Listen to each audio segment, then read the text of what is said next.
গুরু শিষ্য পরম্পরা ফিরিয়ে আনতে চলেছে বিলেত ডায়েরি।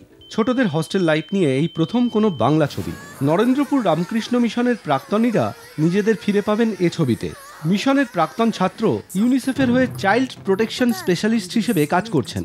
শৈশবে তার আবাসিক জীবনের গল্প উঠে এসেছে এ ছবিতে। লাজুক সাধারণ ছেলেটা একদিন সফল মানুষ হয়ে ওঠে, যে চরিত্রে অভিনয় করেছেন সমদর্শী। আর গুরুজির ভূমিকায় বিশ্বনাথ, যে চরিত্রের জন্য নিজেকে সম্পূর্ণ ভেঙেছেন।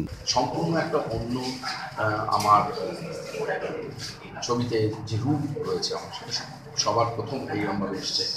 আমি মাথা মস্তক উন্নয়ন করেছিলাম, সেখানে আমার বেশ কিছুদিন ওইভাবেই থাকতে হয়েছিল। প্রচুর তার জন্য কাজেতেও স্যাক্রিফাইস করতে হয়েছে। অনেকে আবার সেটাকে কাজে লাগিয়েছে। টেলিভিশনে মারাত্মক একটা এই সময় পপুলার সিরিয়ালে আমাকে বলেছিল, না ওই মস্তক মুন্ডন অবস্থায় আমরা তো এই রোলটা তোমায় দিতে পারি, তাতে আমার অসুবিধা হয়।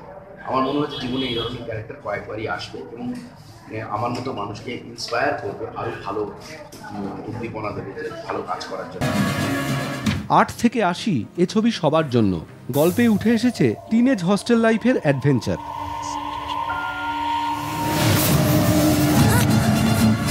নিউ জেনারেশনকে প্রতিদিনের সমস্যা সমাধানের পথ দেখাবে এ ছবি।